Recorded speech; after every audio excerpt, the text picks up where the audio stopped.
Pregnancy कोई disease नहीं है, तो आपको कंप्लीट बेड रेस्ट पे नहीं जाना जब तक आपको रिक्वायर्ड ना हो। वो आपके सी सेक्शन के चांसेस इंक्रीज कर देगा। क्या चीज़ें होती हैं जिसके बेसिस पे लगता है कि नहीं अब तो हम इनफर्टाइल हैं? सारी चीज़ें मॉनिटर करके, अपना फर्टाइल पीरियड मॉनिटर करके, अपने सारे हार्मोनल बैलेंसेस या फॉलिकुलर स्टडी सब कुछ बैलेंस करके लगातार 1 साल तक ट्राई कर रहा है और वो कंसीव नहीं कर पा रहा है, then it is considered under infertility. When is the age जब लड़कियां मोस्ट फर्टाइल होती हैं टू कंसीव? आयुर्वेदा के अकॉर्डिंग तो 20 से 30 वाली एज एकदम परफेक्ट है कंसेप्शन के लिए। 35 के बाद कहीं ना कहीं थोड़ी बहुत एक क्वालिटी कॉम्प्रोमाइज होनी शुरू हो जाती है। ओके। तो लेकिन अगर हम सपोर्ट लेते हैं मेडिसिन का, आयुर्वेदा का, डाइट का, लाइफस्टाइल का, तो 35 के बाद भी लोग इजीली कंसीव करते हैं। अभिमन्यु ने जो सीखा था चक्रव्यूह को पार करना, that is the biggest example of गर्भ संस्कार। गर्भ मीन्स प्रेगनेंसी में और संस्कार मीन्स हम जो भी उसको सिखा रहे हैं। मेल इनफर्टिलिटी के लिए शीला जी, फीमेल्स के लिए भी कोई ऐसी चीज़ें अवेलेबल होती हैं? अगर आप मुझसे पूछो, शिवलिंगी बीज, पुत्रनजीवक के बीज, ये बहुत ज़्यादा यूज़ होते हैं। मेनोपॉज आने वाला है, कुछ मत करो, कोई मेडिसिन मत लो, कोई हिस्टेरेक्टोमी के लिए मत जाओ, आप सौंफ पीना स्टार्ट कर दो। ऐसा बोला जाता है कि अगर स्वर्ण प्राशन लगातार 1 महीने तक करा जाए तो बच्चा मेधावी यानी इंटेलिजेंट बनता है। ठीक है। सेकंड, इम्यूनिटी उसकी बहुत ज़्यादा स्ट्रांग हो जाती है। हमारा एट द एंड टारगेट ये है कि पेशेंट ठीक होना। बिल्कुल बिल्कुल। फिर जो चाहे आप करो, चाहे मैं करूँ, चाहे चाहे मिलके करें। मिलके करें, बस पेशेंट ठीक होना चाहिए। Hello doctor Swati, how are you? Welcome to Vedic roots podcast. Thank you, I am good, how are you? Good good, कैसे हैं आप? बढ़िया। हमारी वेबसाइट पे जितने भी आपके पेशेंट्स हैं, उन सब ने एक ही बात बोली कि फीमेल इनफर्टिलिटी या गर्भ संस्कार, ये जितनी भी चीज़ें हैं, अगर उसका ट्रीटमेंट हमें लेना चाहिए तो डॉक्टर स्वाति से लेना चाहिए। बहुत अच्छी डॉक्टर है। Thank you so much. तो हमें बहुत खुशी हुई एंड इनफैक्ट हम खुद चाह रहे थे आपके साथ एक बार ये पॉडकास्ट करना इन सारी चीज़ों के लिए। बट आप थोड़ा अपने बारे में बताइए ना, आप कहाँ से बिलोंग करते हैं, क्या करते हैं, क्या क्या चीज़ों में आप एक्सपर्टीज करते हैं? मेरा नाम स्वाति है, मैं बिलोंग करती हूँ काशीपुर से। It is a small town in Uttarakhand. तो वहाँ से फिर मैंने अपना जो अंडर ग्रेजुएट किया है, बीएमएस किया है, वो किया है गुरुकुल कागड़ी से। अच्छा। ये हरिद्वार में एक कॉलेज है एंड अभी Gurukul is like second number in Uttarakhand. Overall top 20 में ये रैंक करता है। पूरे टॉप जितने भी 20 कॉलेजेस हैं बीएमएस के, उसमें से गुरुकुल एक पोजीशन होल्ड करता है। तो गुरुकुल का नाम ही काफ़ी होता है, वहाँ से किया है। एंड देन उसके बाद मैंने अपने होम टाउन में, डॉक्टर मुकेश रावत है, यूजुअली गर्मियों की छुट्टियों में और जाड़ों की छुट्टियों में उनसे ट्रेन हुआ है। अच्छा। एंड देन उसके बाद I went to Ahmedabad. Ahmedabad में डॉक्टर राजेश ठक्कर सर हैं, अच्छा। उनसे मैंने मेल फीमेल इनफर्टिलिटी का ट्रीटमेंट सीखा है। अच्छा। वहाँ पे मैंने गर्भ संस्कार के चमत्कार देखे हैं एक्चुअली। मतलब वहाँ पे वो गर्भ संस्कार बहुत सालों से कर रहे हैं और वो गर्भ संस्कार जिन बेबीज़ का हुआ होता है, you can easily find a difference between गर्भ संस्कार वाला बेबी और एक नॉर्मल बेबी। फिर उसके बाद मैंने अहमदाबाद में कुछ मंथ्स डॉक्टर निमेश सर के अंडर सीखा है। He is also specialised in female infertility. तो वहाँ से बहुत सारे कॉन्सेप्ट्स क्लियर करे हैं। फिर I got the opportunity to work with doctor Chanchal. वो बहुत रिनाउंड डॉक्टर है दिल्ली में। उनका है आशा आयुर्वेदा नाम से क्लिनिक है। Again I work over there for 1.5 year. वहाँ से बहुत कुछ सीखा, बहुत ज़्यादा एक्सपोजर मिला। उसके बाद then I started working on like my clinic. Amazing amazing. ये आपको पहले से क्लियर था मुझे आयुर्वेदा में यही फील्ड में काम करना है? नहीं, जैसे हमारा पहले भी डिस्कशन हुआ है, आयुर्वेदा चूजेस कि किसको चूज करना है, कौन आयुर्वेदिक वैद्य बनेगा, वो आयुर्वेदा लॉर्ड धन्वंतरी खुद चूज करते हैं। अरे वाह। मेरा उसमें कोई रोल नहीं है। मुझे तो एनिमेशन करना था। अच्छा। लेकिन अगेन कोई पेपर मेरा इंटेंशनली क्लियर नहीं करा। वो खुद से क्लियर हुआ। I got rank, I got selected, then admission and then उसके बाद आई फाउंड कि आयुर्वेदा बहुत ज़्यादा कुछ अपने अंदर होल्ड करता है। उसकी जो पोजीशन सोसाइटी में होनी चाहिए वो अभी तक वो वहाँ तक पहुँचा नहीं है। वो तो प्लस सही बात है। प्लस मैंने जितने भी सेमिनार्स अटेंड करे, जितने भी गुरु के लेक्चर्स अटेंड करे हैं, सब में देखा है कि आयुर्वेदा उन उन चीज़ों को सॉल्व कर रहा है जहाँ पे एलोपैथिक पहुँच भी नहीं पा रहा।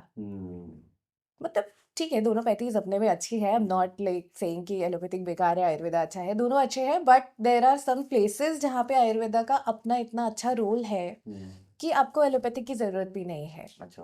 तो फिर वहाँ से आयुर्वेदा में इंटरेस्ट जागा, हम्म, एंड देन अगेन एक के बाद एक पाथ मिलता गया, किसी गुरु के अंदर, फिर किसी गुरु के अंदर, हम्म, इसी तरह सीखते-सीखते पहुँच गए आज जहाँ पर बहुत है। अच्छा। चलो, ये जितनी भी नॉलेज है, आज हम आपके अंदर से वो सारी नॉलेज को व्यूअरशिप, जितनी भी व्यूअरशिप है और जितने लोग इसको सुन रहे हैं, वो सारे लोगों को हम दे देंगे। Hopefully hopefully.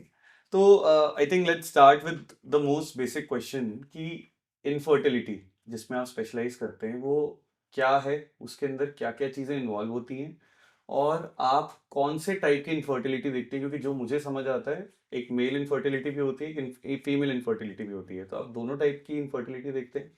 आयुर्वेदा वैसे कैटेगराइज नहीं करता। आयुर्वेदा में शुक्र धातु है जो कि आपका रिप्रोडक्टिव सिस्टम के लिए रिस्पॉन्सिबल है। अच्छा। वो मेल हो चाहे फीमेल हो, कॉमन है। ओके। ठीक है। शुक्र धातु is responsible for healthy reproductive system. ठीक है। तो दवाइयाँ लगभग सेम है। सेम शतावरी मैं मेल पेशेंट में भी दे सकती हूँ, मैं सेम शतावरी फीमेल पेशेंट पेशेंट में भी दे सकती हूँ। ठीक है। अश्वगंधा मेल में भी काम करता है, अश्वगंधा फीमेल में भी काम करता है। अच्छा। डिपेंडिंग अपॉन द दोषास हम उसको चेंज कर सकते हैं, कौन ओके। सा कितनी डोज में देना है, क्या देना है, कैसे देना है। बट इतना ज़्यादा क्लासिफिकेशन है नहीं, हम्म। क्योंकि आयुर्वेदा तो वैसे भी वात पित्त कफ पे काम करता हम्म, है। तो क्या मेल क्या फीमेल, तीनों में बस उसको दोष। बैलेंस करना है, हम्म। दोषास को बैलेंस करना है। हम्म, लेकिन स्टिल आई जो जिसमें ज़्यादा प्रैक्टिस करता है उसका हाथ उसमें उतना ज़्यादा साफ होता रहता राइट है, राइट उतनी राइट ज़्यादा राइट स्किल्स राइट डेवलप होती रहती राइट। है। मैंने मेजरली फीमेल इनफर्टिलिटी वाले पेशेंट्स ही देखे हैं। ओके। ओके। तो तो उसमें क्या क्या चीजें आती हैं? फीमेल इनफर्टिलिटी में इश्यूज क्या क्या आते हैं, जैसे? इश्यूज की बात करें तो अगेन मेन तो वात पित्त कफ ही है। हम्म। लेकिन अगर मैं इसको क्लासिफाई करूँ हम्म, तो चार चीज़ें इंपॉर्टेंट होती है धान के ग्रो करने में। अगर अच्छा। हम धान या कोई भी क्रॉप है हम्म। उसको बेबी से कोरिलेट करें, हम्म, तो किसी भी धान को ग्रो करने के लिए चार चीज़ें इंपॉर्टेंट है। ठीक है। ऋतु, कि कौन से सीजन में कौन सा धान लगाया जाता है। ठीक है। क्षेत्र, कौन सी सॉइल होने चाहिए, सॉइल में कितने न्यूट्रिएंट्स होने चाहिए, हम्म, सब कुछ। हम्म, बीज, हम्म, मतलब अगर आपका बीज ही अच्छा नहीं होगा तो वो क्रॉप हम्म, ग्रो भी नहीं करेगा। हम्म, सिमिलरली अंबू, मतलब हम उसको कितना पानी दे रहे हैं, कैसे ग्रो कर रहे हैं, वो सारी चीज़ें। हम्म, अगर मैं क्षेत्र की बात करूँ तो क्षेत्र से हमारा यूट्रस होता है। हम्म, एक हेल्दी यूट्रस ही अच्छे इम्प्लांटेशन के लिए रिस्पॉन्सिबल हो सकता है, अच्छा ठीक है। बेबी ग्रो कर सकता है तब। हम्म, अगर बीज अच्छा नहीं होगा, मतलब एग क्वालिटी अच्छी नहीं होगी या हम्म, स्पर्म की क्वालिटी अच्छी नहीं होगी, तो भी बेबी नहीं ग्रो कर सकता, ठीक है। अबॉर्शंस के चांसेस होते हैं या शायद कंसीव भी नहीं हो पाएगा। ठीक है। देन आपका हुआ ऋतु अंबु। हम्म, अंबु इज अगेन कि हम मदर को कैसे न्यूट्रिएंट्स प्रोवाइड कर रहे हैं, ठीक है। बॉडी कैसी है एक फीमेल की। हम्म, और ऋतु हुआ कि उसकी मेंस्ट्रुअल साइकिल कैसी चल रही है। ओके। किसी को मतलब ऐसी मेंस्ट्रुअल साइकिल्स होती है जो मंथ्स मंथ्स नहीं आते पीरियड्स। किसी अच्छा। को ऐसा होता है कि 20 दिन से कम में पीरियड्स आ रहे हैं। हम्म, किसी को एनोवुलेटरी साइकिल्स होती है, मतलब पीरियड्स तो आ रहे हैं हम्म, बट ओव्यूलेशन हो ही नहीं रहा है। तो अच्छा। ये सारे फैक्टर्स मिला करके एक फीमेल के लिए रिस्पॉन्सिबल होते हैं अच्छे अच्छा। कंसेप्शन, अच्छे रिप्रोडक्शन के लिए। इनमें से कोई भी चीज अगर खराब हुई तो वो उसके इनफर्टाइल होने के चांसेस बढ़ जाते हैं। करेक्ट। ओके। क्षेत्र में हमारे पास फेलोपियन ट्यूब्स भी आता है, अगर अच्छा। फेलोपियन ट्यूब्स ही बंद है तो ऑफ कोर्स कंसेप्शन नहीं हो सकता। बिल्कुल। ओव्यूलेशन बिल्कुल। हो या ना हो लेकिन हम्म, कंसेप्शन नहीं हो सकता, ठीक है। क्योंकि वो ओवम आएगा ही नहीं यूट्रस तक। हम्म, दैट्स हम्म। सिंपल।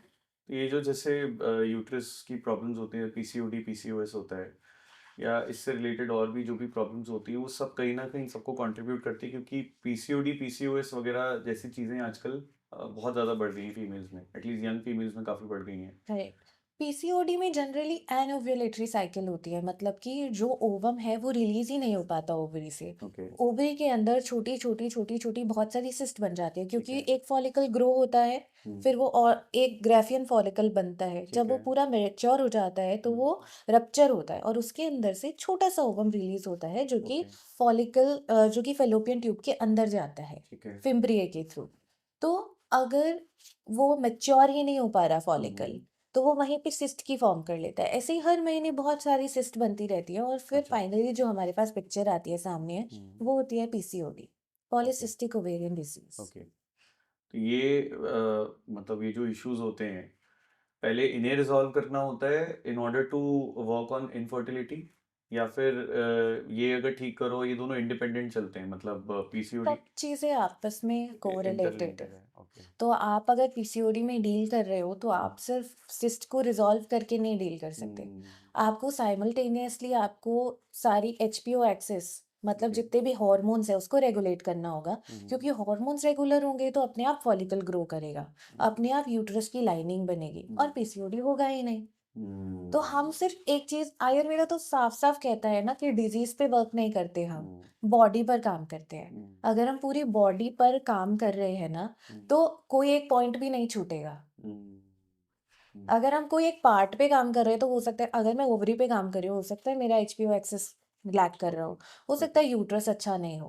पूरी बॉडी पे काम करते हैं ना, सब पे एक साथ काम करते हैं। तो दस्त, और आयुर्वेदिक पे जितनी दवाइयाँ है ना वो ऐसा है ही नहीं कि अगर मैं कुछ एक मेडिसिन दे रही हूँ तो वो सिर्फ ओवरी पे काम करे। वो अगर ओवरी पे एक काम कर रही है तो यूट्रस पे दूसरा काम करेगी ही करेगी। अच्छा। इस तरीके से ये ब्यूटी है आयुर्वेदिक ड्रग्स की, कि वो आपको साइड इफेक्ट्स की जगह साइड बेनिफिट्स देकर जाती है। तो दैट्स नाइस। इट। एक इंसान जो मुझे समझ आता है, इनफर्टाइल तब अपने आप को देखना शुरू करता है जब वो कंसीव नहीं कर पाते। जब कपल्स कंसीव नहीं कर पाते, 1 साल हो गया, 2 साल हो गया, तो उसके बाद उनको प्रॉब्लम आनी शुरू होती है ऐसी, या उनको फील होता है कि अब कंसीव नहीं करे तो किसी को दिखाना शुरू करते हैं। तो उसमें क्या क्या फैक्टर्स उनको, मतलब क्या चीज़ें होती हैं जिसके बेसिस पे लगता है कि नहीं अब तो हम इनफर्टाइल हैं, मतलब व्हाट आर देयर प्रॉब्लम्स? जब एक कपल लगातार 1 साल तक ट्राई कर रहा है, सारी चीज़ें प्रिकॉशंस ले मतलब सारी चीज़ें मॉनिटर करके, अपना फर्टाइल पीरियड मॉनिटर करके, अपने सारे हार्मोनल बैलेंसेस या फॉलिकुलर स्टडी सब कुछ बैलेंस करके ये लगातार 1 साल तक ट्राई कर रहा है और वो कंसीव नहीं कर पा रहा है, then it is considered under infertility. Okay. अब इनफर्टिलिटी भी दो तरीके की हो सकती है। आयुर्वेदा में वंध्यत्व दो प्रकार का कहा गया है, अप्रजा और सप्रजा। अप्रजा मीन्स प्राइमरी इनफर्टिलिटी, मतलब जिसने कभी कंसीव किया ही नहीं है, जिसको कोई Okay. बेबी है ही नहीं। एंड सप्रजा इज जिसका एक बेबी है बट वो सेकेंड बेबी के टाइम पे कोई प्रॉब्लम आ रही है, ओके। तो वो मतलब एक बेबी है बट सेकेंड नहीं कंसीव कर पा रहा है, तो तब जो इनफर्टिलिटी है वो सप्रजा या सेकेंडरी इनफर्टिलिटी कहलाती है। ओके। ओके। तो ये दोनों अगर हम एड्रेस, ये दोनों को अलग अलग एड्रेस करते हैं आयुर्वेदा में, अलग अलग ट्रीटमेंट्स होते हैं इनके? ओके। नहीं, अलग अलग नहीं होते। मतलब हो सकता है आपका फर्स्ट टाइम में फेलोपियन ट्यूबल ब्लॉकेज हो, तो then you can not conceive for the first child also. कई बार क्या होता है, कोई भी एक्सटर्नल फैक्टर्स की वजह से पहले बेबी होने के बाद कोई इन्फेक्शन लग गया, फेलोपियन ट्यूब में इन्फेक्शन चला गया, वो बंद हो गई, तो you can not conceive the second child. तो कभी कभी मतलब कॉज के अकॉर्डिंग हम ट्रीटमेंट करते हैं, प्राइमरी सेकेंडरी का अलग अलग ट्रीटमेंट ऐसा नहीं है। अच्छा। मतलब ओवरऑल पेशेंट देख के ट्रीटमेंट किया पेशेंट जाएगा, देख के किया डिजीज देख जाता के नहीं है। किया गॉट जाएगा। It, got it, got it. And generally ये जो एज होती है, व्हेन इज द एज जब लड़कियां मोस्ट फर्टाइल होती हैं टू कंसीव? आयुर्वेदा के अकॉर्डिंग तो 20 साल वाली एज एकदम परफेक्ट, 20 से 30, 20 से 30 वाली एज एकदम परफेक्ट है कंसेप्शन के लिए। ओके। 30 के बाद भी थोड़े कॉम्प्लिकेशंस आते हैं बट स्टिल 35 तक she can easily conceive, but 35 के ऊपर चाहे आयुर्वेदा हो चाहे मॉडर्न हो, दोनों एक अलार्मिंग साइन कर देते हैं कि अब आपको ध्यान देना है, now you will have to plan your baby. अच्छा, मतलब तब कंसीव करना मुश्किल हो जाएगा? कुछ ना कुछ प्रॉब्लम्स आ जाएंगी। अच्छा, जैसे? जैसे आपका देखिए ना, अगर विथ एज 35 की एज के बाद यूट्रस की वो रहती नहीं है उतनी अच्छी, वैस्कुलराइजेशन नहीं रहता, मतलब अच्छा। उसमें ब्लड सर्कुलेशन कॉम्प्रोमाइज्ड होने लग जाता है। अच्छा। 35 के बाद कहीं ना कहीं थोड़ी बहुत एक क्वालिटी कॉम्प्रोमाइज्ड होनी शुरू हो जाती है। ओके।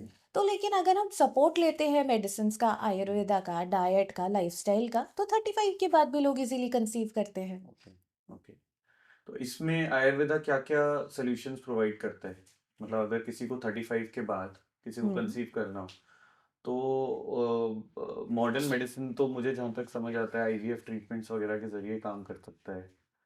आईवीएफ तब जरूरत होती है जब फेलोपियन ट्यूब्स काम ही नहीं कर रहे हैं, काम ही नहीं कर रही? तब आईवीएफ की जरूरत होती है। ओके। अदरवाइज जो एलोपैथी है वो भी हॉर्मोन्स देते हैं, बट अगेन हॉर्मोन्स कोई एक्सटर्नल फैक्टर है, वो आपको ठीक नहीं कर रहा, आपके अंदर कोई कमी है उसका ऑल्टरनेट दे दे रहा है। ओके। एक बच्चे को अगर आप बाहर से रोज आप किसी और से होमवर्क करा करके उसका उसकी कॉपी बैग में डालते रहोगे, वो खुद से होमवर्क करेगा ही नहीं। वो बोलेगा मेरे को तो मिल रहा है, मैं क्यों करूँ। आप जब तक बच्चे को डांट करके नहीं बोलोगे कि कि तुझे भाई करना है। अपना होमवर्क खुद करो, हम्म, तो वो कैसे करेगा ना।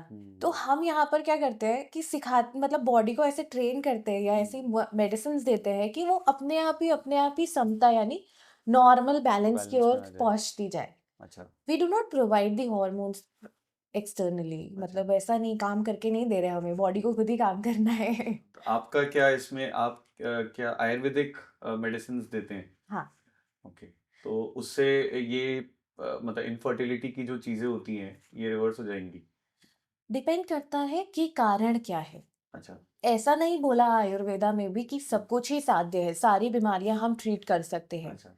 कुछ कुछ बीमारियां असाध्य भी लिखी गई है। ओके। असाध्य मीन्स जो ट्रीट नहीं हो सकती। ठीक है। हमारी भी कुछ एक लिमिटेशंस है। हम्म, अंधाभक्त भी नहीं होना, प्रैक्टिकल हमेशा रहना है। बिल्कुल बिल्कुल। जितना ठीक कर सकते हैं उतना ठीक कर सकते हैं और हम्म, पेशेंट को ऑनेस्टली उतना बताना है। हम्म, कुछ बीमारियां याप्य कही गई है, अच्छा, मतलब कि हम उनको दवाई देते रहेंगे, वो बैलेंस में रहेंगी, एकदम ठीक कभी नहीं हो सकती। अच्छा, लाइफ लॉन्ग आपको दवाई खानी ही पड़ेगी। अच्छा। कुछ बीमारियां साध्य है हम्म, जिनको हम ठीक कर सकते हैं। हम्म, तो वो चीजें ऐसे हैं। अब हम्म, ये भी बिल्कुल मिथ हो जाएगा कहना कि आयुर्वेदा से तो सब कुछ ठीक हो सकता है, हम्म, असाध्य वर्णित है।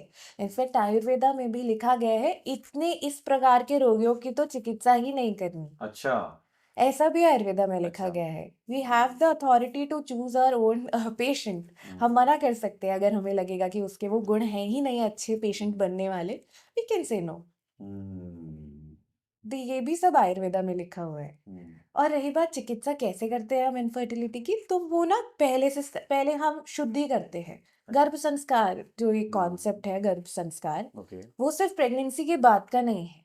अच्छा। It involves antenatal care, prenatal care और पोस्टनेटल केयर। ठीक है। प्रेगनेंसी से पहले की, प्रेगनेंसी के दौरान, दौरान और प्रेगनेंसी के प्रेगनेंसी बाद। के बाद की हम्म, चिकित्सा सब कुछ गर्भ संस्कार के अंदर है। हम्म, तो हम कैसे ट्रीट करते हैं, पहले शुद्धि करते हैं। हम्म, मतलब दोषों के अनुसार, अगर वात बढ़ा है तो फिर हम उनको बस्ती देंगे, पित्त बढ़ा है तो विरेचन देंगे, कफ अच्छा। बढ़ा है तो वमन देंगे। उसके बाद औषध ऐसी देंगे जो कि उनकी बीज की क्वालिटी इंक्रीज करे। ठीक है। ठीक है।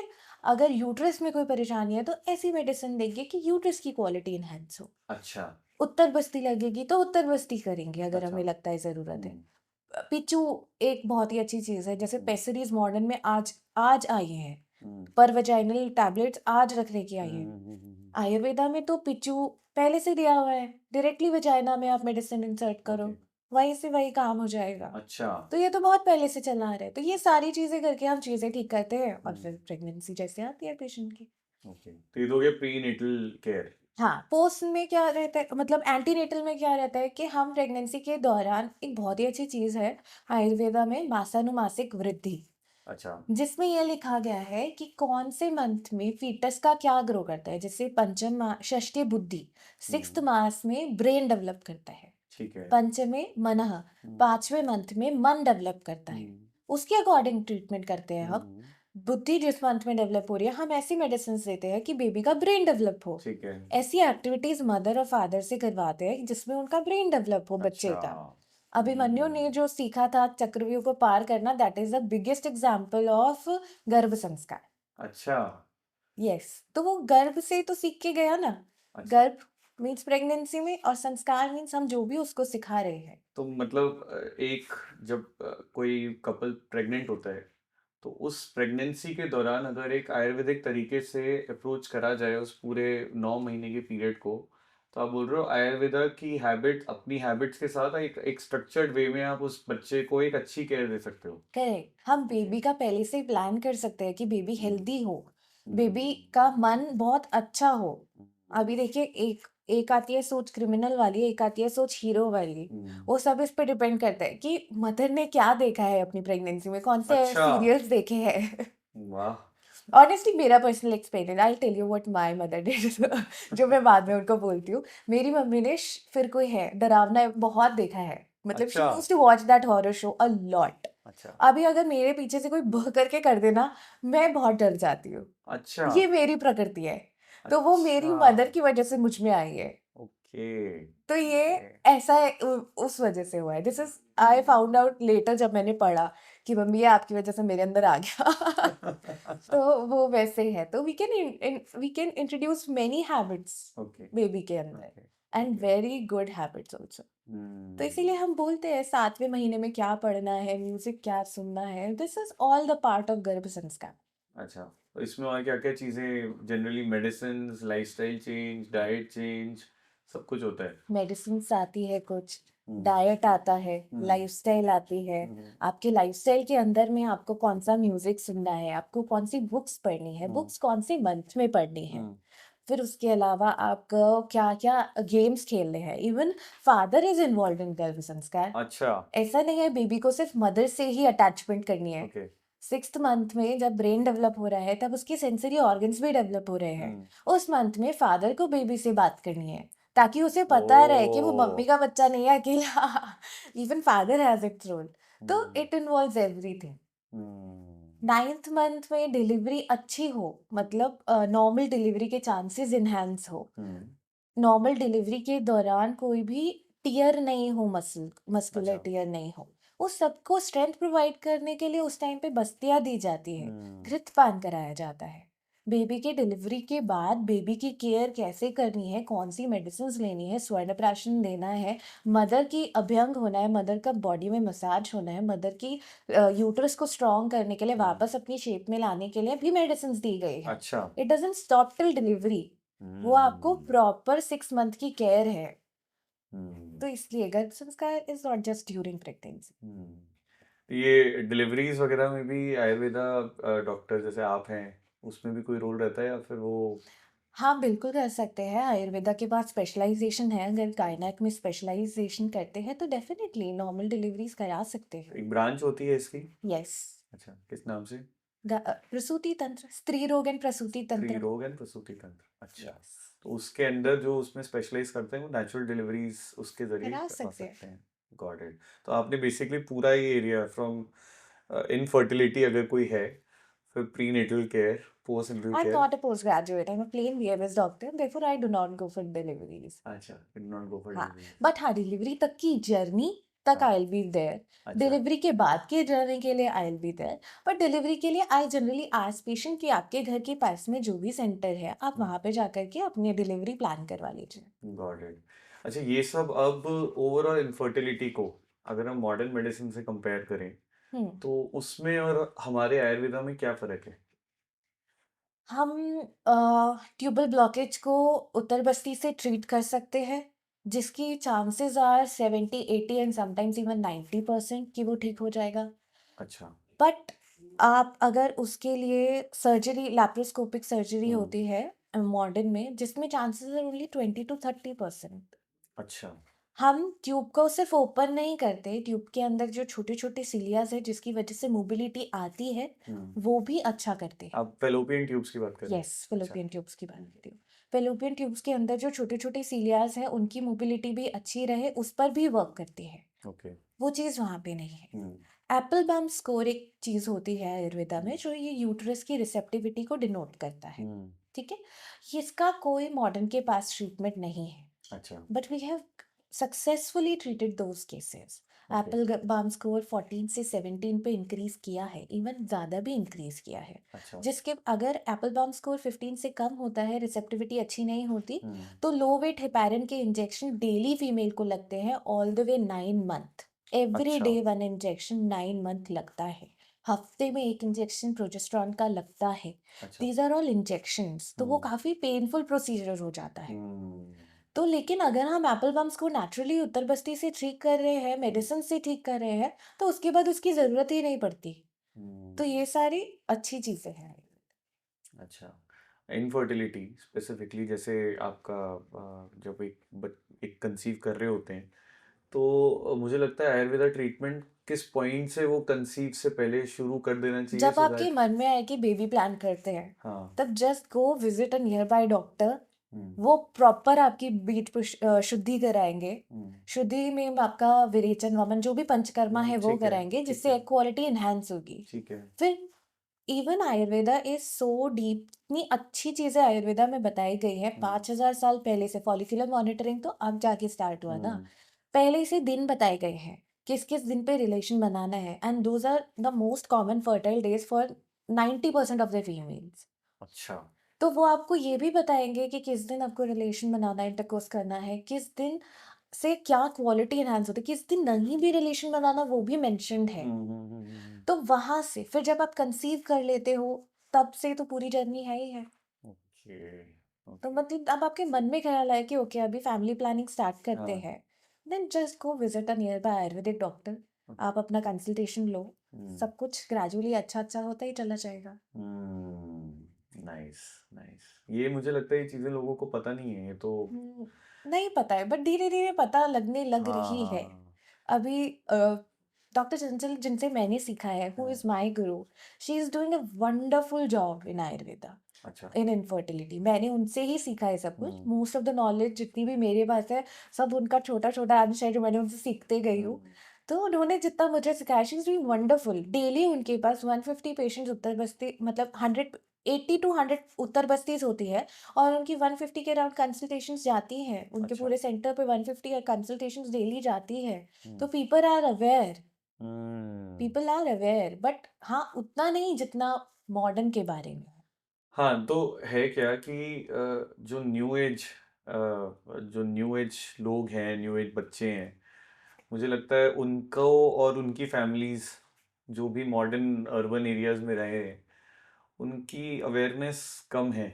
ऑनेस्टली मैं जब तक आयुर्वेदा में नहीं आई थी, मुझे ही नहीं पता था। अब मुझे भी आज आपसे बात करके पता चल रहा है कि ऐसी चीजें भी एग्जिस्ट कर रही हाँ, हैं। मुझे ही नहीं पता था। सेकेंड ईयर में आई रिमेम्बर, हम्म।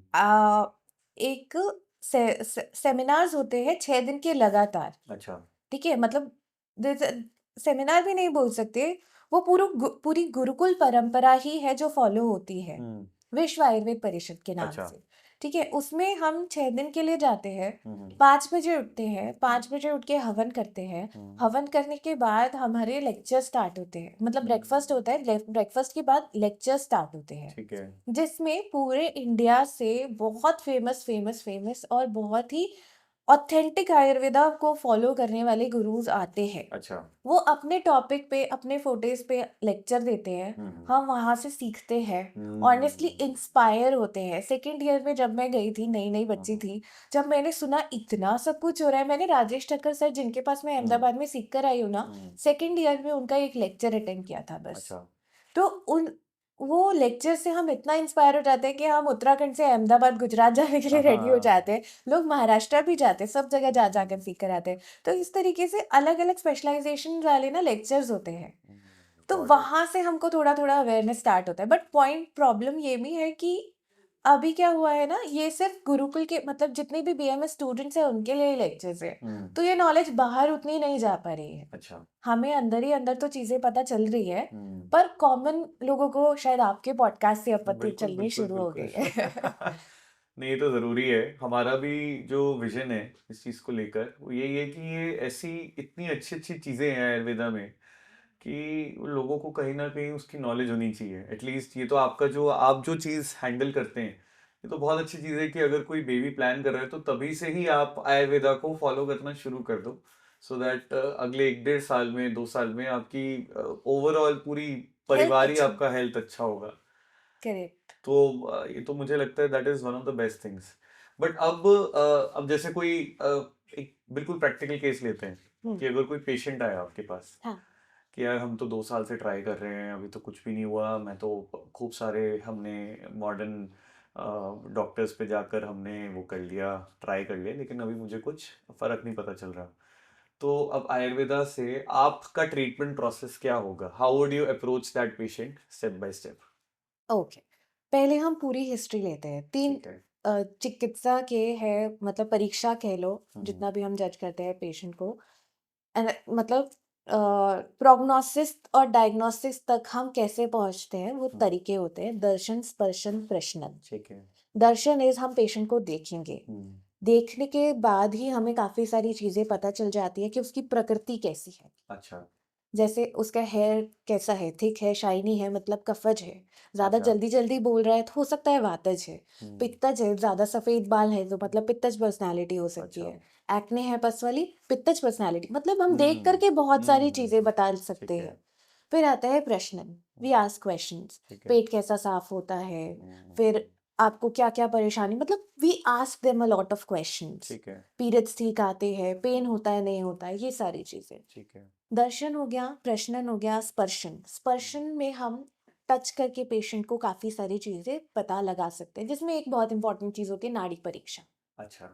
नाड़ी परीक्षा में हमें उस स्थिति में पेशेंट में कौन सा दोष बढ़ रखा है हम्म। वो पता चल जाता है, अच्छा। जैसे वात पित्त कफ, हम्म। तीन ही तो मेन चीज है। बिल्कुल। तो इन तीनों से पूरा सब कुछ मिला मिलू करके हम एक प्रोग्नोसिस पे पहुंच सकते हैं, हम्म। जहाँ पे अच्छा पेशेंट को ये बीमारी हो सकती है। We अच्छा। also take help of many investigations. Hmm. We do not go blindly. जैसे जैसे साइंस तरक्की कर रही है हम्म। और वो हमारे लिए भी तरक्की कर रही है, हम्म। तो हम भी इन्वेस्टिगेशंस का हेल्प लेते हैं, एएमएच का हेल्प लेते हैं कि मेनोपॉज तो नहीं आने वाला, एएमएच टेस्ट ओके। से पता चलता है। हम्म। प्रोलैक्टिन तो नहीं बढ़ रखा, वो भी टेस्ट से पता चलता है। ट्यूबल ब्लॉकेज है कि नहीं है, वो एचएसजी से पता चलता है। अच्छा। तो ये तो सारे ना टेस्ट है, डायग्नोसिस हो गई ये पूरी।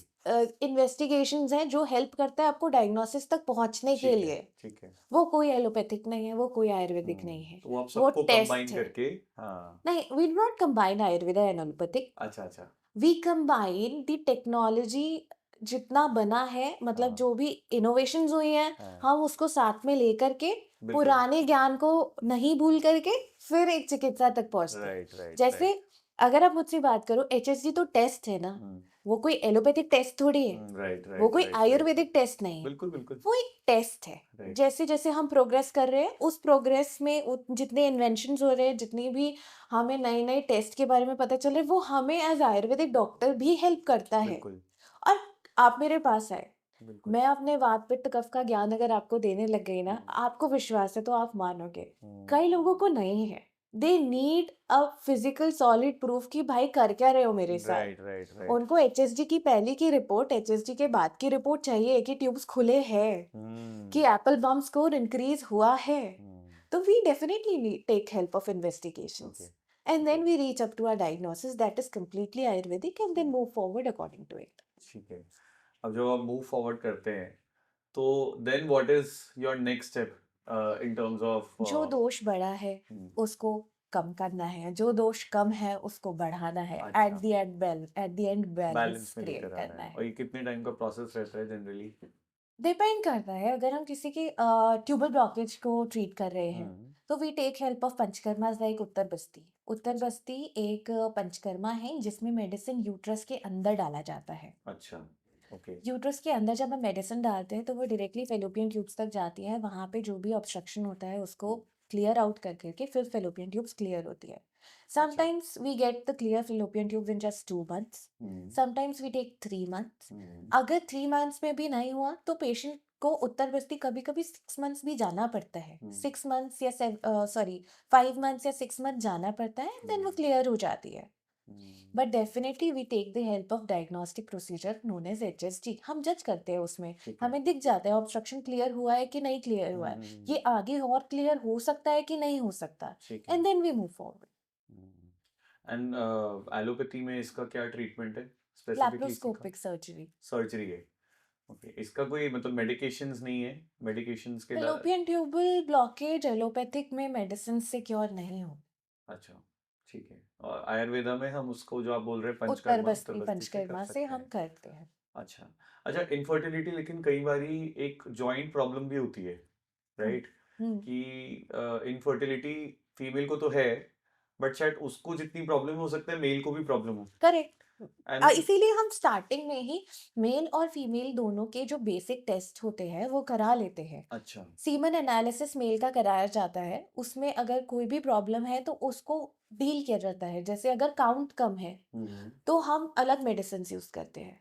अगर मोटिलिटी कॉम्प्रोमाइज्ड है, काउंट ठीक है, मोटिलिटी नहीं है तो भी प्रेगनेंसी नहीं हो पाएगी, ओके। तो उसके लिए अलग मेडिसिन यूज होती है।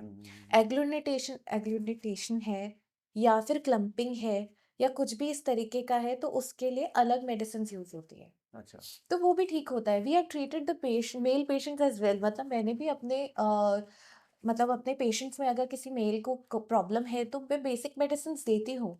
अगर मुझे नहीं हो पाता तो डेफिनेटली मैं बहुत रिस्पेक्टफुली उनको अपने सीनियर्स को या अपने उन कलीग्स को रेफर कर देती हूँ हुँ। जो मेरी इनफर्टिलिटी में ज़्यादा प्रैक्टिस कर अच्छा, रहे हैं।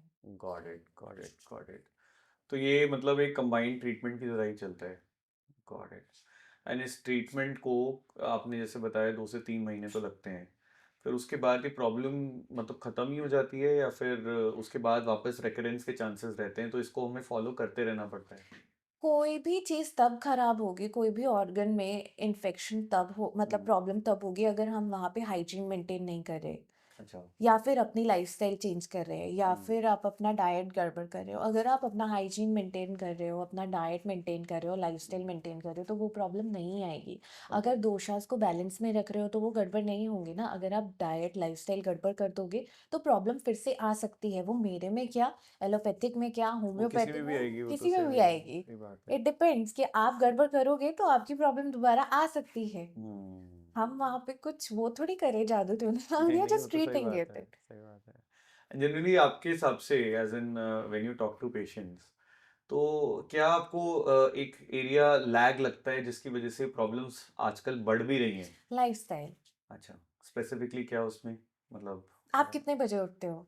हम तो सुबह 6 बजे उठते हैं वैसे। ठीक है, आपकी ठीक है, बट जनरली 7-8 बजे लोग उठ रहे हैं। अच्छा, एक मेजर कॉज़ हो जाता है। देर से ओके। उठते हैं, दिन में सोते हैं। हुँ, नाइट शिफ्ट लोग आजकल नाइट शिफ्ट्स में बहुत काम कर रहे हैं। ओके। मैं स्पेसिफिकली फीमेल्स की बात कर रहा हूँ अभी, फीमेल इनफर्टिलिटी के लिए। अच्छा, हाँ। फीमेल इनफर्टिलिटी में देखो आजकल मेल भी उतना ही वर्क कर रहा है और फीमेल भी उतना ही हुँ, काम कर रही है। हुँ, जहाँ ऑफ़िस में जा रही है, वहाँ पे पब्लिक टॉयलेट मतलब the toilets are used by everyone. Okay. तो वजाइना बहुत ही सेंसिटिव एरिया होता है कोई हुँ, भी इन्फेक्शन ग्रैब करने के लिए। ओके। तो एक मेजर रीज़न यही होता है कि उनको ट्रैवलिंग के दौरान पब्लिक टॉयलेट्स यूज़ करना पड़ता है हुँ, या फिर ऑफ़िस में यूज़ करना पड़ता है। हुँ, तो एक ये रीज़न हो जाता है। Sometimes because of the meetings और anything due to travelling they have to control their natural urge. Okay, ठीक है? ठीक है। तो दिस अगेन कॉजेज़ प्रॉब्लम। अच्छा। अभी वो काम कर रहे हैं, उन पे स्ट्रेस घर का भी है, बाहर का भी है, then um, stress is again third biggest problem. Um, stress की वजह से बहुत सारी बीमारियाँ जनरेट हो जा रही है। ओके। स्ट्रेस की वजह से पित्त बहुत ज़्यादा एग्रीवेट हो जाता है अच्छा, और पित्त बहुत ज़्यादा एग्रीवेट हो जाता है तो उनकी नेचुरल साइकिल गड़बड़ होगी ही होगी। ओके। खाना गड़बड़ हो रहा है, खाना टाइम से नहीं खा रहे हुँ, हैं, तो कफ दोष गड़बड़ हो रहा है। पीसीओडी हुँ, मेजरली इसीलिए तो हो रहा है, जंक खा रहे हैं सब, वेट ओके। गेन कर रहे हैं। हुँ, ठीक है? Endometriosis is very common these days. That is because of stress. Hmm, Tubal blockage is very common. That is because of the vaginal infections. Okay, So okay. these are the major reasons. हुँ। लेकिन ये जो चीज़ें हैं आजकल हमारी lifestyle जो है at least youth की, Hmm. वो मुझे नहीं लगता वो चेंज होगी। वो कहीं Correct. न नहीं कहीं हो सकती. वो इतना ज़्यादा इम्बाइडेड है ना हमारे आस-पास की चीज़ों में, हमारे फ्रेंड सर्कल्स में। तो ऐसी क्या चीज़ें हम कर सकते हैं या एडवाइस कर सकते हैं जो कि फीमेल साथ में इसको प्रिवेंट करने के लिए भी साथ-साथ कुछ आयुर्वेदिक हर्ब्स या मेडिसिन्स को इस्तेमाल करें, जिससे वो चीज़ें एटलीस्ट बढ़े ना? करेक्ट. तो अगर मैं स्टार्टिंग से करूँ, पहला हुँ, हमारा जो रीज़न निकल के आया था दैट वाज़ हाइजीन. ठीक है। देयर आर मैनी लाइक बहुत सारी चीज़ें हैं, मैनी स्प्रेज़ हैं जो डिसइन्फेक्टेंट हैं। आप ओके, अपनी टॉयलेट सीट को डिसइन्फेक्ट कर लो एंड ठीक देन है, यूज़ दैट टॉयलेट। ठीक है। अदरवाइज़ आप वीकली वन्स वजाइनल वॉशेज़ कर लो। आयुर्वेदिक वजाइनल वॉशेज़ मार्केट में बहुत सारे अवेलेबल हैं। I am not talking about the नहीं, is it a product? Yes. अच्छा, these are products also, these are therapies also. काफ़ी सारे आयुर्वेदिक हॉस्पिटल्स में वजाइनल वॉश की फैसिलिटी अवेलेबल है जहाँ हुँ, पे हम नीम से, हरिद्रा से, तंकड़ से उनके मतलब जो भी उनका पीएच है वो प्रॉपर बैलेंस रखते हैं। जो ठीक भी है, हेल्दी बैक्टीरिया वजाइना में होना चाहिए वही होता है। वो बैक्टीरिया को हुँ, उसको उतना उसकी ग्रोथ सूटेबल एनवायरनमेंट हुँ, देते हैं कि वो ग्रो करे। ठीक वो है। चीज़ें आप इंट्रोड्यूस हुँ, करें। Hmm, not hmm, talking about the washes like I am not taking the name of any brand but hmm, there are some washes that contains chemicals. उससे अच्छा, क्या होता है वजाइना का पीएच गड़बड़ होता है। पीएच गड़बड़ होने के साथ ही जो हार्मफुल बैक्टीरिया है उसको पॉलिफरेट करने के लिए फेवरेबल एनवायरनमेंट बन जाता ठीक है। है, तो ठीक फिर है, वहाँ से इन्फेक्शन ग्रो होना चाहिए। आप ठीक है, अपने वजाइना का पीएच बैलेंस रखो, अपना हाइजीन मेंटेन रखो, that is good to go. ठीक है। देन आप डाइट की बात रही, आप जंक खाने की जगह आप अपना टिफ़िन में हेल्दी चीज़ें कैरी करो ना। हुँ, आयुर्वेदा में बोला गया है बीज से बीज की वृद्धि होती है। एग क्वालिटी एनहांस करना है तो ऐसी चीजें खाओ जिसमें बीज होते हैं। अनार, अच्छा। बीज हम खाते हैं अनार का, ठीक है। That again increases egg quality. आप रेजिन्स लो, हम्म। रेजिन्स इंक्रीज करते हैं एग क्वालिटी। ठीक है। आप अमरूद खा लो, हम्म। कीवी खा लो, ये सारी चीजें आपकी एग क्वालिटी एनहांस करने में हेल्प करेगी। हम्म। उसके अलावा आप अपनी डाइट मेंटेन रखो सो दैट ओवरवेट ना हो। ओवरवेट हम्म। नहीं होगे पीसीओडी के चांसेस घट जाएंगे। हम्म। डेली थोड़ी सी एक्सरसाइज कर लो। स्ट्रेस मेंटेन करने के लिए मेडिटेट कर लो। मेडिटेशन नहीं हो पा रहा है तो go out for a walk. Hmm. मतलब ज़रूरी थोड़ी है कि पहले ऑफिस से आए फिर घर के काम करो फिर उसके बाद सो जाओ। हम्म। ऑफिस से आए, टेक अ वॉक, अपने आप को चिल करो, अपने फ्रेंड से बात करो, then cook and then have meal and then sleep. अच्छा, ये लेकिन इतना आज के टाइम में करने पॉसिबल हो वाले पाता है? करते हैं। करते हैं। करने वाले करते हैं। करना पड़ेगा ना। करना आइदर पड़ेगा। गो विद द डिजीज हाँ। और देन मॉडिफाई योर लाइफस्टाइल।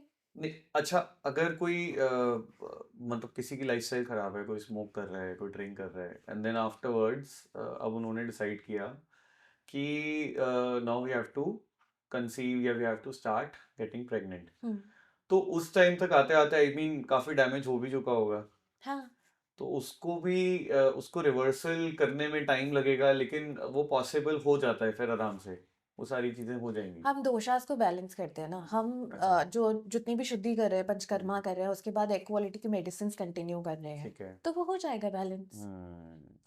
अच्छा, एक मेल इनफर्टिलिटी के लिए एक जो मार्केट में चीज चलती है, दैट इज शिलाजीत, जो हम्म। कि बहुत ही कॉमन मेडिसिन है, मेडिसिन हर्ब कुछ भी बोलो। तो ये चीजें फीमेल्स के लिए भी कोई ऐसी चीजें अवेलेबल होती हैं जो कि जाना जाता है इन सब चीजों के लिए? एज सच कोई एक अलग से कोई ड्रग नहीं है, बट हाँ एक क्वालिटी के लिए इन्हांस करने के लिए हाँ, शिवलिंगी बीज, पुत्रनजीवक के बीज, ये बहुत ज़्यादा यूज़ होते हैं। अच्छा। उसके अलावा अगर आप मुझसे पूछो, हम्म। घर में सौंफ पड़ी है, रात को पानी में भिगो, सुबह उठ के उसका पानी पी लो, हार्मोन बैलेंस रहेंगे। अच्छा, सिंपल। देखो ये कितनी अच्छी एडवाइस है। हाँ, मतलब सौंफ is a very good good हाँ। लाइक ड्रग जो आपको आपके हार्मोन्स को बैलेंस करने में हेल्प करेगा। ओके। मेनोपॉज आने वाला है, कुछ मत करो, कोई मेडिसिन मत लो, कोई हिस्टेरेक्टोमी के लिए मत जाओ, आप सौंफ पीना स्टार्ट कर दो, हम्म। वो आपको हेल्प करेगा। मेथी के बीज का पानी लेना स्टार्ट कर दो, हम्म। वो आपको हेल्प करेगा। ये सारी चीज़ें आपको हेल्प कर देगी। चलिए, बहुत बढ़िया। कोई और भी एडवाइस हो तो जरूर, व्यूअर्स आर लिसनिंग। बस आपको डेली सुबह उठ के रेज़िन ज़रूर खाने चाहिए।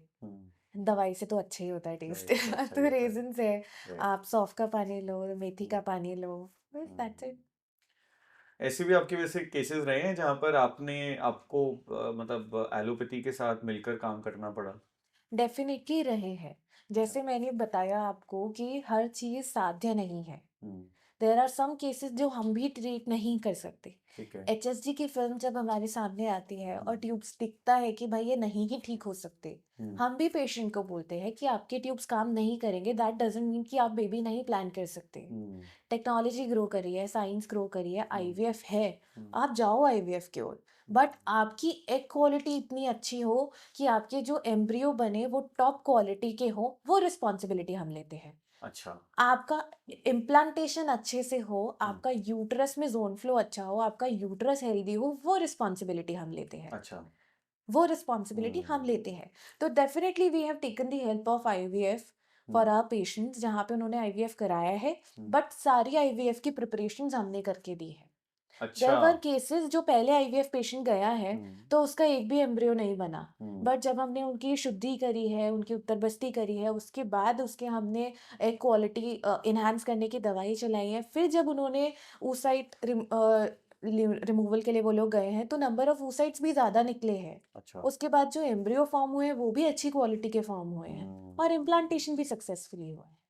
Got it, got it. हमारा एट द एंड टारगेट ये है कि पेशेंट ठीक पेशेंट, होना है। बिल्कुल बिल्कुल फिर बिल्कुल। जो चाहे आप करो, चाहे मैं करूँ, चाहे चाहे मिलके करें। मिलके करें, बस राइट, पेशेंट ठीक होना राइट, चाहिए। Right, right. तो कोई कॉन्ट्रडिक्शंस तो वैसे नहीं होती नहीं, चीज़ों में, है नहीं ना? होती। गुड।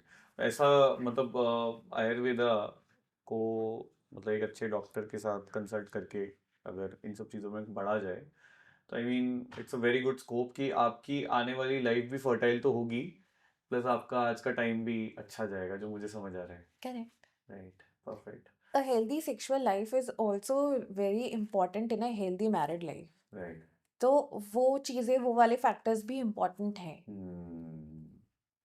ओवरऑल आपको अपनी रिप्रोडक्टिव हेल्थ की का संभाल के रखना होगा, कि ध्यान रखना ही होगा।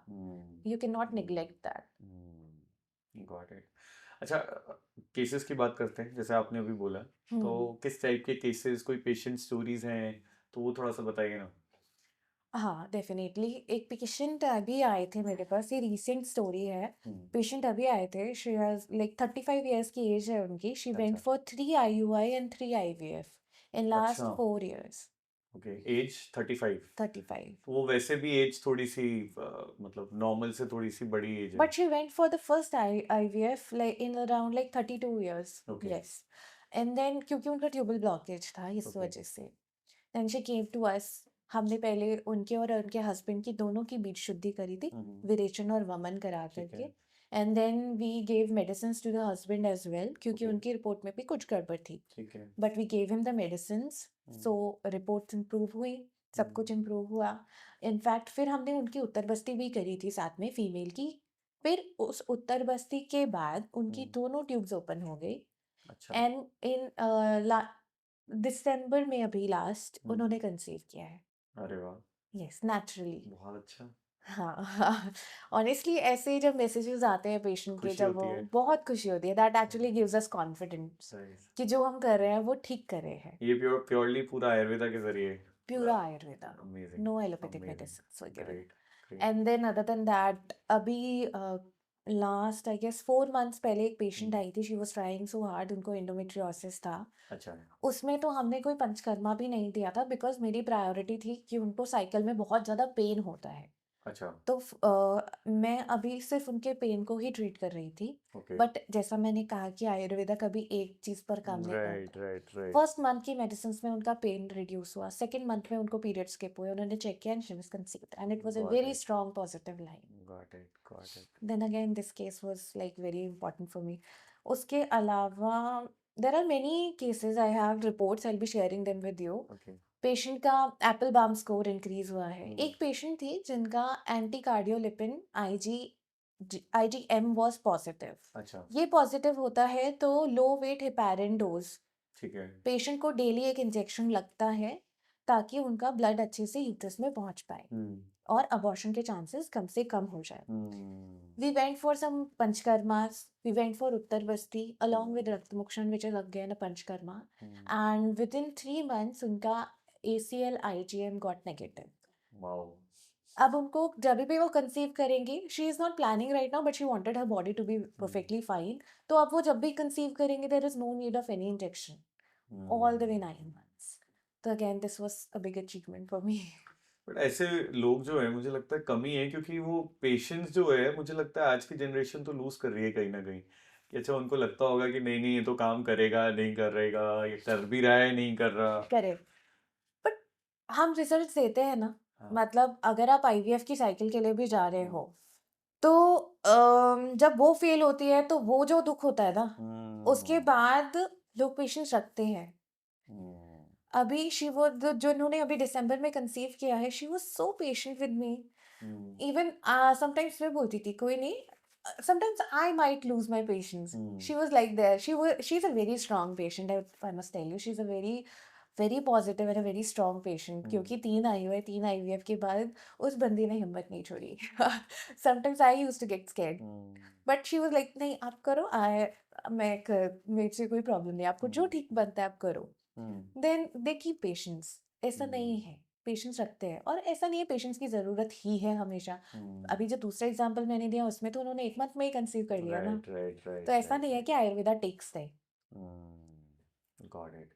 अच्छा, वैसे एक बहुत ही नेचुरल सवाल है कि जैसे लोग 35 के बाद, आपने जैसे केस बताया, लोग 35 के बाद कंसीव करते हैं जैसे, तो बच्चे की हेल्थ में भी कोई प्रॉब्लम आती है या फिर चांसेस बढ़ जाते हैं? चांसेस ऑफ अबॉर्शंस बढ़ जाते हैं। अच्छा और मतलब अगर आप जैसे अगर मुझसे पूछो 42-43 में कंसीव जब करती हैं फीमेल्स, 40 के अराउंड जब कंसीव करती हैं, तो आज के टाइम पे बहुत कॉमनली टेस्ट कराया जाता है NIPT। मतलब कि बेबी में कोई कॉन्जेनाइटल डिफॉर्मिटी तो नहीं है। अच्छा तो बेसिकली कॉन्जेनाइटल डिफॉर्मिटीज के चांसेस भी इंक्रीज हो जाते हैं। Okay okay. तो ये चीज़ें हैं, प्लस बेबी की स्ट्रेंथ उतनी नहीं होती। अच्छा।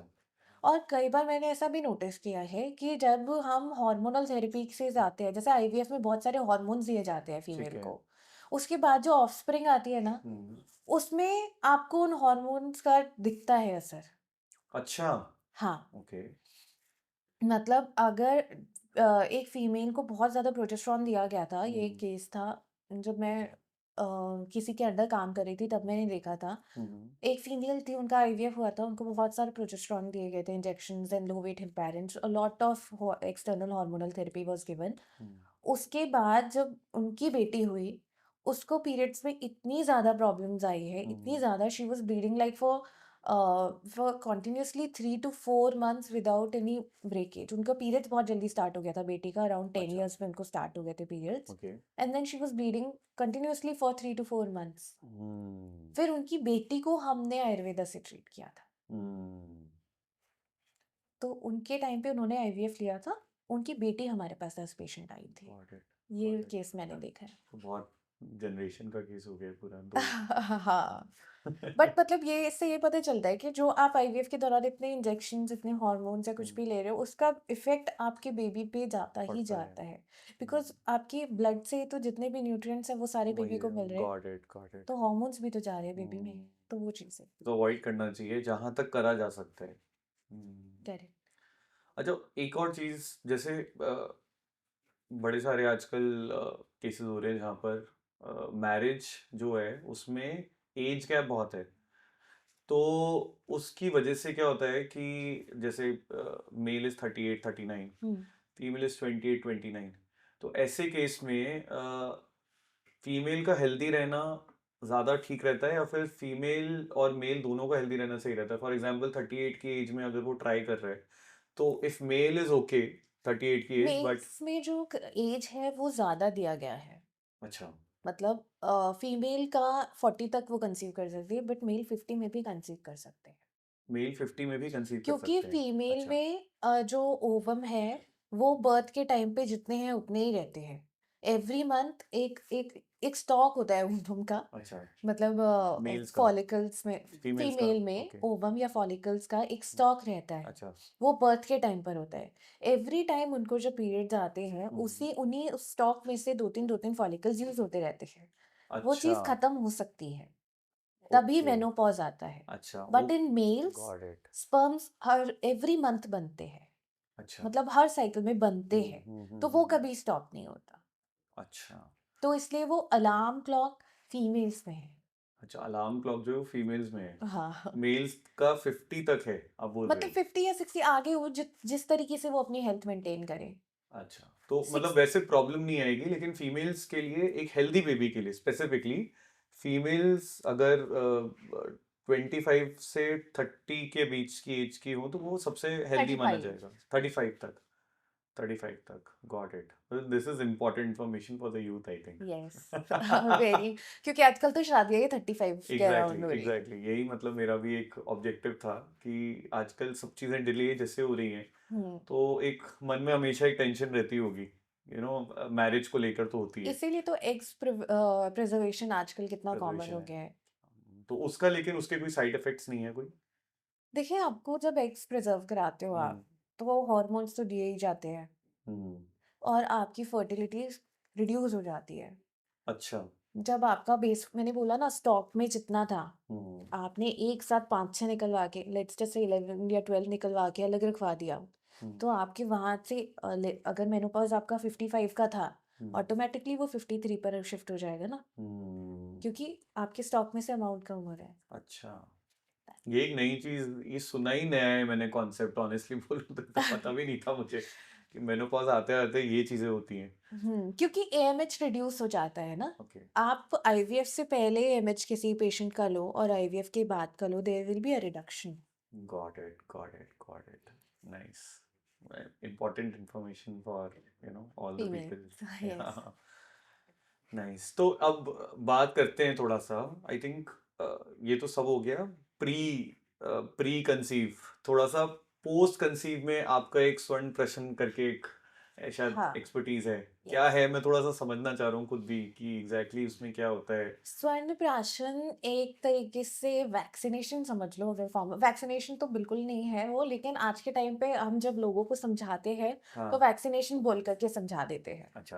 पहले के ज़माने में ना बच्चों को वैक्सीन्स नहीं लगती थी, ठीक फिर है। भी उनकी इम्यूनिटी थी, हम्म। बल्कि वो तो अच्छे खासे योद्धा बनते थे, फाइटर्स हम्म। बनते थे। हम्म। वो इसलिए होता था क्योंकि उनको स्वर्ण प्राशन दिया जाता था। अच्छा, माने?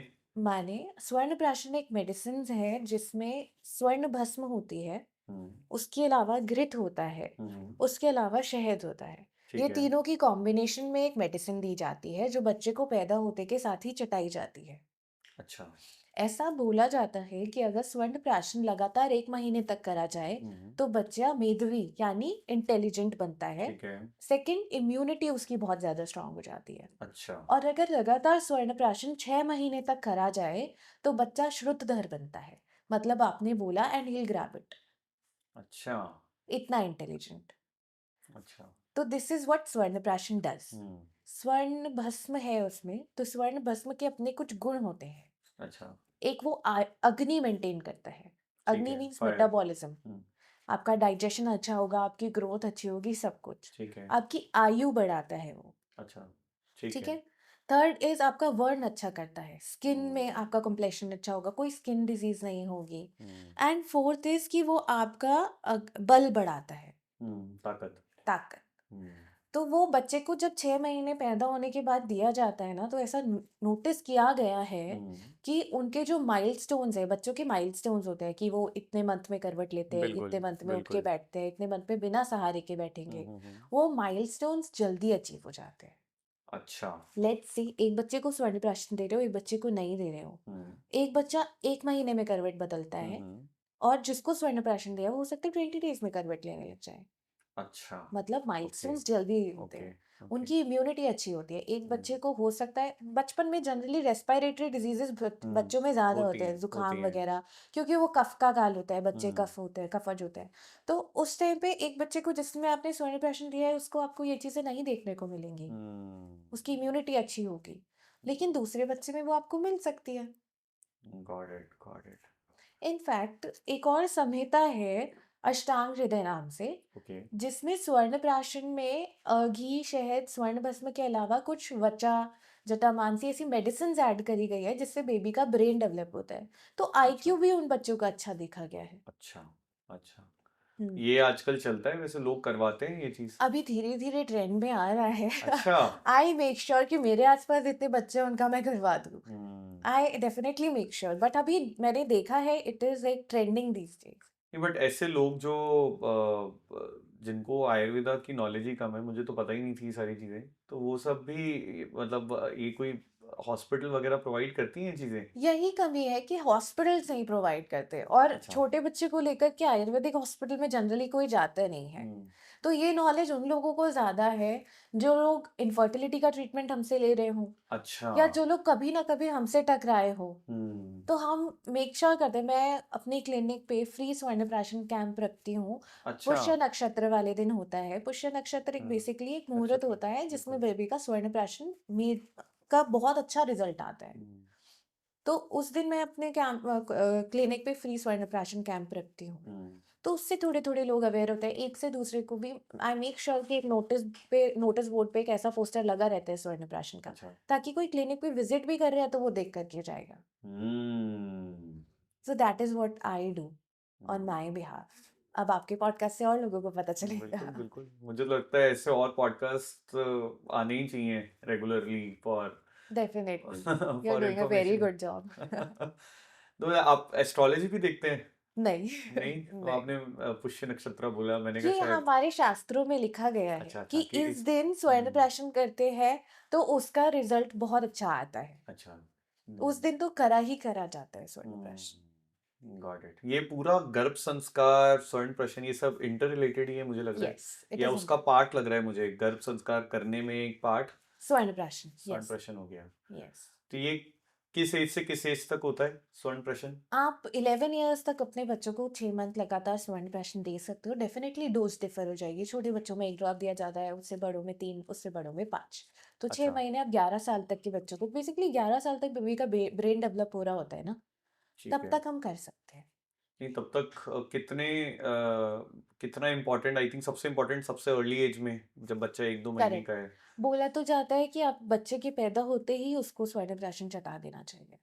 अच्छा, अच्छा। मुझे इतने स्ट्रॉन्ग हर्ब्स होती हैं उसमें। यस, वो बेबी अपने आप आपका ग्रो अच्छे करता रहेगा। मैंने शंख पुष्पी का सुना है, शायद उसमें शंख पुष्पी वगैरह शंख, शामिल होती जैसे है। मैंने आपको बोला ना, वाग्भट आचार्य जी ने जो बोला है हाँ, उसमें हम ऐड करते हैं वचा जटामांसी शंख पुष्पी ब्राह्मी, ये तरीके अच्छा। की कुछ मेद्य द्रव जो ब्रेन हाँ, को डेवलप करने में हेल्प करती है। हाँ, हाँ, इस हाँ। तरीके की ड्रग्स हम ऐड कर देते हैं उसमें। Okay, okay, okay.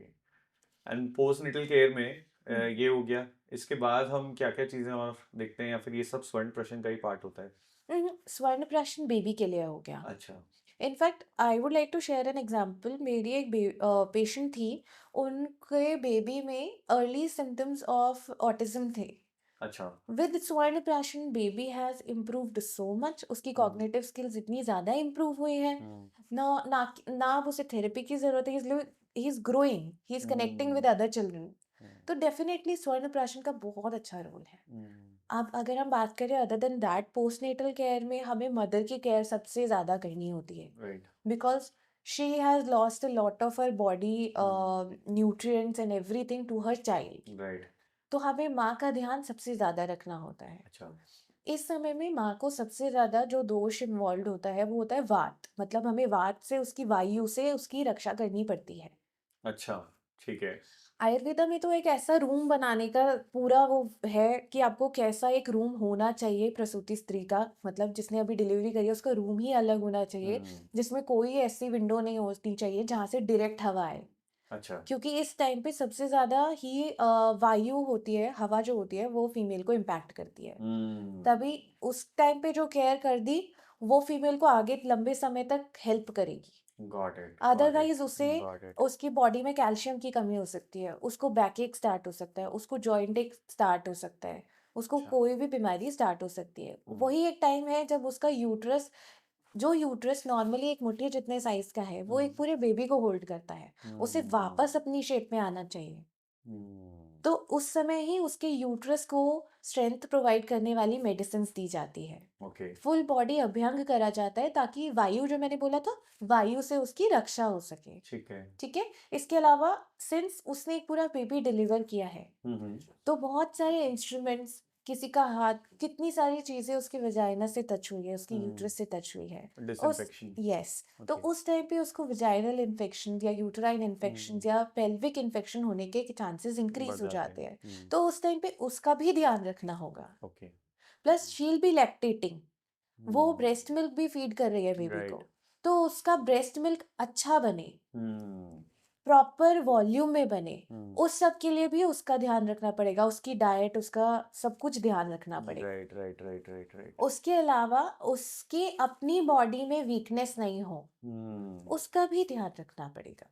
हुँ, तो it is more important for the mother. Hmm. Definitely child के लिए भी चाइल्ड के लिए तो इम्पोर्टेंट से है, बट मदर के लिए it is like more right, important. Right, right, right, right, right, right. सब बच्चे का ध्यान तो रख लेते हैं, बाकी हाँ, भूल करते भूल जाते करते हैं, थे। But definitely it is important got for it, her. Got it, got it. Nice, nice. Hmm. काफ़ी नई इंसाइटफुल चीज़ें पता चली आज मुझे भी, एंड आई थिंक व्यूअर्स भी बड़े खुश होंगे ये सुन के कि ओह, ये हाँ। ये एक एक्चुअली एक ऐसा एरिया है ना जो कंसीव करने के टाइम पे कोई सोचता नहीं है, हम्म। और सोचना चाहिए। मुझे लगता है ये सारी चीज़ें बहुत इंपॉर्टेंट है आने वाले टाइम पे।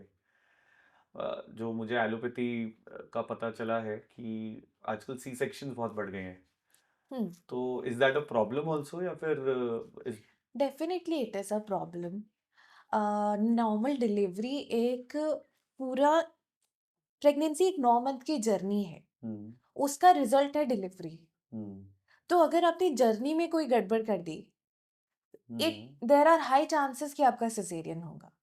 अच्छा, मतलब बेबी की ग्रोथ कैसे हो रही है, वो हम्म बेबी की मूवमेंट कैसे हो रही है, वो सारी चीज़ें तो आपकी 9 मंथ की जर्नी डिसाइड करती है ना। हम्म अगर आप उस टाइम पे ठीक रहते हो, वॉक करते हो, जितनी भी थोड़ी बहुत एक्सरसाइजेज़ जो बोली गई है वो करते हो, 8वें महीने में पिचू या फिर 8वें महीने में आप बस्ती लेते हो, तो हम्म आपको 9 मंथ में नॉर्मल डिलीवरी के चांसेस इंक्रीज़ हो जाएँगे। हम्म प्रॉपरली सो रहे हो, प्रॉपरली वॉक कर रहे हो, ज़्यादा एक पोज़ीशन पे नहीं हो, तो हम्म, बेबी की पोज़ीशन भी अपने आप नेचुरली नॉर्मल डिलीवरी वाली होगी ना। अच्छा। उसी तरह से नॉर्मल डिलीवरी वाले पेन भी लेबर पेन भी इंड्यूस होगा। हम्म बट अगर हम इसमें गड़बड़ कर देते हैं 9 मंथ की जर्नी में, तो सिज़ेरियन के चांसेस इंक्रीज़ हो जाते हैं। I am not got saying it. कि आप 9 मंथ की जर्नी अच्छी करो तो सिज़ेरियन होगा ही नहीं होगा। हम्म देयर आर चांसेस कि भाई अगर बेबी की ब्रीच पोज़ीशन है, डेफ़िनिटली आपको सिज़ेरियन के लिए जाना पड़ेगा, या आपका हम्म पहला बेबी सिज़ेरियन से हुआ है, तो हम्म नेक्स्ट भी सिज़ेरियन से होगा ही होगा, क्योंकि उस टाइम पे यूट्रस की वॉल्स कमज़ोर होती है। Second time. सेकंड टाइम में, क्योंकि अच्छा। आपकी वो कट चुकी है ना एक राइट बार। राइट राइट राइट एक बार राइट। आप में इंसिजन लग चुका है, हम्म तो सेकंड टाइम में आप नॉर्मल डिलीवरी लेकर के वो चांस नहीं ले सकते ना, क्योंकि वो वहाँ से वीक है। नॉर्मल डिलीवरी में प्रेशर लगाते वक़्त वो हम्म रप्चर हो सकती है, तो हम्म, डेफ़िनिटली हम भी बोलते हैं कि सेकंड डिलीवरी में फिर सी सेक्शन ही चाहिए। अच्छा। अदरवाइज़ डिलीवरी नॉर्मल करने के बहुत सारे तरीके हैं। गॉट इट गॉट आप इट। अपना केयर अच्छे से रखो 9 मंथ में, हम्म प्रॉपर वॉक करो। ये भी नहीं है, प्रेगनेंसी कोई डिज़ीज़ नहीं है, राइट। तो आपको कंप्लीट बेड रेस्ट पे नहीं जाना जब तक आपको हम्म रिक्वायर्ड ना हो। हम्म मतलब अगर रिक्वायरमेंट है तो जाओ, अगर नहीं है तो तब तक कंप्लीट बेड रेस्ट पे भी मत जाओ। हम्म आई हैव सीन लेडीज़ जो प्रेगनेंसी होते के साथ ही ऐसे हो जाते हैं, अब मैं कुछ नहीं करूँगी, I will just be taking rest. तो वो आपके सी सेक्शन के चांसेस इंक्रीज़ करेगा। थोड़े हम्म मूवमेंट्स चाहिए ना, बेबी को भी राइट स्पेस राइट राइट बनने राइट का, राइट राइट राइट। वो अपना मूवमेंट्स ले करेगा, हम्म। तो वो सारी चीज़ तो पहली जो मुझे समझ आया, पहली डिलीवरी अगर नेचुरल हो तो बेस्ट है। बेस्ट है। सेकंड डिलीवरी अगर सी सेक्शन हो तो भी बेस्ट है। नहीं, मतलब नहीं। नहीं, ठीक कि है। जब नेचुरल हो रहा है तो सी सेक्शन पे क्यों जाना? सी सेक्शन में आपको एनेस्थीसिया लगता है, spinal anaesthesia. Caesarean caesarean C section same है। Yes, C section right caesarean right same है। राइट। तो अगर आप सी सेक्शन में जा रहे हो, आपको स्पाइनल एनेस्थीसिया लगता है। अच्छा एक अच्छा खासा होल आपकी स्पाइन में गिर जाता है। आप डायरेक्टली वायु इंसर्ट कर रहे हो। लाइफ लॉन्ग आप बैक एक के पेशेंट रहोगे। अच्छा क्यों ठीक है। जाना है आपको सी सेक्शन में? आपकी ठीक है, स्कार आएगा आपके टमी पे, आपको क्यों जाना है सी सेक्शन? मैं भी सी समझ रहा हूँ आपसे। हाँ, क्यों क्यों जाना है सी सेक्शन में? मतलब ट्राई करना चाहिए नेचुरल हो जाए, नेचुरल नेचुरल। बेस्ट है। कोई भी चीज़ अगर आपको एक्स्ट्रा करनी पड़ रही है बॉडी में, तो क्यों करना? Right right right. तो इसलिए। ग्रेट। बहुत अच्छा। इसके अलावा भी कोई एरियाज हैं जो आप देखते हैं? मैं बाकी के पेशेंट्स भी देखती हूँ, क्योंकि बीएमएस में हमारा हमको सब कुछ सिखाया जाता है। ओके। अगर हमारे पास पेशेंट आता है तो उसको किस तरह से डील करना है, हम्म सारे ही सब्जेक्ट हम पढ़ते हैं। कायी हम्म चिकित्सा हो, चाहे शल्य हो, चाहे शालाक्य हो, शल्य is surgery, hmm Shalakya is ENT, again प्रसूति एंड स्त्री रोग इज गायनेक। तो ये सारी चीज़ें हम पढ़ते हैं। ओके। बट आगे जाके पोस्ट ग्रेजुएशन में उनकी स्पेशलाइजेशंस होती है, गॉट इट। तो हम पेशेंट्स देख सारे ही सकते हैं। अच्छा। बट आपका एरिया ये तीनों में मुझे ज़्यादा है, पर्सनली ये इंटरेस्ट पसंद इसमें है। आया था। मैंने स्टार्टिंग से जिन गुरु के अंडर सीखा है, वो भी हाँ। इस पे ज़्यादा काम कर रहे हैं। अच्छा। तो मेरा इंटरेस्ट इसकी ओर बढ़ता गया, मैंने इसके हम्म ज़्यादा पेशेंट्स देखे हैं। बाकी पेशेंट्स में I would like to share a story. अभी रिसेंटली हमारे पास एक पेशेंट आए थे। हम्म उनके जो ईयर के अंदर, इंटरनल ईयर में 3 बोन्स होती है। अच्छा। 3 बोन्स के अंदर फ्लूइड होता है। हम्म ठीक है, कॉक्लियर फ्लूइड 3 बोन्स होती है, उसके अंदर एक और स्पाइरल बोन होती है ठीक है। इंटरनल ईयर में, कॉक्लियर। उसके अंदर एक फ्लूइड होता है। हम्म अब ये सारे फ्लूइड्स अगर प्रॉपर मेंटेन रहे, सब कुछ रहता है, तो फिर हम्म वो बैलेंस के लिए ईयर इम्पॉर्टेंट है, मतलब बैलेंस करता है। ठीक है। अगर आपका बैलेंसिंग में इशू है तो हो सकता है आपके ईयर में कोई प्रॉब्लम हो। अच्छा। ठीक है, तो उनके मिडल ईयर की एक बोन के अंदर जो फ्लूइड था, उसमें क्रिस्टलाइजेशन हो गया था, जिसकी वजह से उनको ऐसे लेटते वक्त और उठते वक्त चक्कर आते थे। ओके। हमने कर्ण धूपन और कर्ण पूरण, ये 2 पंचकर्मा, मतलब छोटे-छोटे से पंचकर्मा से आयुर्वेदा के, जिसमें हम कर्ण धूपन में हम कुछ आयुर्वेदिक फ्यूम्स कान के अंदर डालते हैं, और अच्छा। कर्ण पूरण में हम कुछ आयुर्वेदिक ऑयल है जो कान के अंदर भरते हैं। ठीक है। उससे हमने उनका कॉक्लियर फ्लूइड को बैलेंस, मतलब जो क्रिस्टलाइजेशन हुआ था उसको रिवर्स किया है। फ्लूइड हम्म अपनी प्रॉपर उसमें कंसिस्टेंसी में आ गया, and now he is completely fine. Amazing. तो दिस इज़ वन पेशेंट जो ऐसे अलग से पेशेंट थे थोड़े। नहीं, ओवरऑल आई थिंक आपका एक्सपीरियंस जितना भी इसमें रहा है मुझे काफी इम्प्रेसिव लगा ओवरऑल। Thank you. मतलब सब सीखा हुआ ही है। हाँ, लेकिन ये काफी मुझे लगता है ओवरऑल पेशेंट्स के लिए तो बहुत बेनिफिशियल है ये, क्योंकि ये सारी चीजें एक तो लोगों को नॉलेज नहीं है। अब आज थैंकफुली आज हमारे सेशन से काफी लोग तो इन सब चीजों को समझ पा रहे हैं। इन सब चीजों के लिए एक और चीज है, क्या एक वर्चुअल केयर भी करी जा सकती है या फिजिकली प्रेजेंट होना जरूरी है? नहीं, नहीं, फिजिकली प्रेजेंट होना जरूरी नहीं है। मतलब अगर हम्म आप ये पूछ रहे हो कि do I do take online consultations hmm from people afar, and even I have taken garbh sanskar lectures, garbh sanskar classes for hmm, patients outside India as well. अच्छा। हाँ, उसमें कल्चरल बैरियर भी नहीं आता कि भाई हमको ये चाहिए, हम ये नहीं पढ़ सकते या वो नहीं पढ़ सकते। हम्म आपका जो भी जैसे बुक्स मैं बोलती हूँ तो बुक्स हम्म, जनरली रिलीजियस ही होती है गर्भ संस्कार के दौरान। ठीक तो है। उसमें फॉरेन पेशेंट्स ने अब उनका बाइबल पढ़ा है। बाइबल जो हम्म भी हमारे बुक्स है, रिलीजियस बुक्स है, सब कुछ अच्छा ही बताते हैं। हम्म, वो हमारा है कि हम उसको कैसे ट्रांसलेट गॉट करते इट हैं। गॉट इट गॉट तो it. Definitely there is no need to be present physically, but हाँ अगर हमको कुछ पंचकर्मा करना है, जैसे अगर इनफर्टिलिटी का केस है, हम्म उसमें अगर ट्यूबल ब्लॉकेज है, तो हम्म, मुझे उतर बस्ती करना पड़ेगा। तो अच्छा। उसके लिए आपको प्रेजेंट होना ही पड़ेगा। गॉट इट कुछ चीज़ें गॉट हैं इट। जो हम ऑनलाइन कर सकते हैं, कुछ चीज़ें हैं जो हम वर्चुअली नहीं कर सकते। नहीं कर सकते। Got it got it got it, nice. चलिए, overall this session was very insightful. Thank you. अब आप ये आखिरी सवाल मेरा ले लीजिए, और वही। ये आप बता दीजिए व्यूअर्स को कि अगर व्यूअर्स को अपनी लाइफ इम्प्रूव करनी है तो आप उन्हें क्या एडवाइस दे सकते हैं ओवरऑल, ओवरऑल उनको एक आयुर्वेदिक पर्सपेक्टिव से, and then specifically reproductive health को अपना अच्छा करना हो तो? अगर मैं कॉमन एक्सपेक्ट से बोलूँ हम्म तो just listen to your body. Hmm time पे उठो, you will feel energetic, and hmm, when you will feel energetic your body will say यार आज लाइट फील हो रहा है, ओके डू बिल्कुल। That repeatedly. हम्म अगर आपको पेट में हैवी फील हो रहा है, skip the next meal. Hmm, अपने आप आपका डाइजेशन इंप्रूव हो जाएगा। हम्म, डाइजेशन से ही 90% ऑफ बीमारियां स्टार्ट बढ़ती होती है। बिल्कुल। Listen to your body, just listen it. Hmm अगर आपको बर्फ की क्रेविंग हो रही है ना, जस्ट गो। आपको डेफिनेटली आयरन की डेफिशिएंसी होगी। अच्छा। Listen to your body. अगर आपका हम्म बॉडी का मन कर रहा है कि यार आज कुछ मीठा खाना है, हम्म तो डेफिनेटली आपके में कफ दोष क्षय हो रहा होगा। हम्म मेरे अकॉर्डिंग, मेरे क्या आयुर्वेदा में जितना मैंने समझा है, बॉडी अपने आप को नेचुरली हील कर लेती है। हम्म इसका सिंपल एग्जांपल पेट्स का देखूंगी मैं आपको। हम्म, पेट्स जो भी स्ट्रीट डॉग स्ट्रेज होते हैं, they do not have got a personalized right right doctor. Right उनका कोई राइट पर्सनल राइट डॉक्टर नहीं राइट होता। राइट हालांकि अभी जितने हम पेट्स पा रहे हैं, we definitely take them to the vet जबरदस्ती की राइट लगा राइट पे। Right right. कुछ गड़बड़ हो रही है, वो अपना मील स्किप कर लेते हैं, हम्म उनका पेट ठीक हो जाता है। हम्म उन वो अपने आप ग्रास चूज करके खा लेते हैं, वॉमिट कर हम्म देते हैं और ठीक हो जाते हैं। Hmm just listen to your body. Vomiting feel हो रहा है, वॉमिट करो, you will be fine next day. Hmm पेट भारी हो रहा है, डाइट मिस करो, you will be fine next day. Hmm भारी फील हो रहा है, बॉडी बहुत ही लेथार्जिक फील हो रहा है, just go for a walk, you will feel better. You will understand your body, hmm simple. And for female, just take care of your body. Diet अच्छी रखो, लाइफस्टाइल अच्छी रखो, अपना हाइजीन मेंटेन करो। जब भी हम्म, कोई भी प्रॉब्लम हो, उसको स्किप मत करो, निग्लेक्ट मत करो। अच्छा। कोई थोड़ी सी भी प्रॉब्लम हो, take take the advice from your doctor. Hmm आप डेफिनेटली वो रिजॉल्व कर देंगे उसको, वो बड़ा हो ही नहीं पाएगी। हम्म। ठीक है फिर, that's it. Amazing amazing, thank you so much doctor Swati. Advice तो आई एम श्योर लोगों को सुन के भी अच्छा लग रहा होगा और ओवरऑल अपनी लाइफ में इनकॉर्पोरेट भी करेंगे।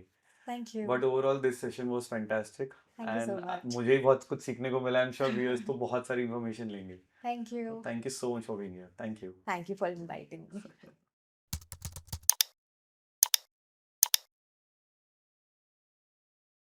आपने जो इतने सारे पॉडकास्ट देखे हैं अभी तक, आई होप आपको इससे समझ आ गया होगा कि हर एक बीमारी का एक नेचुरल सोल्यूशन भी है।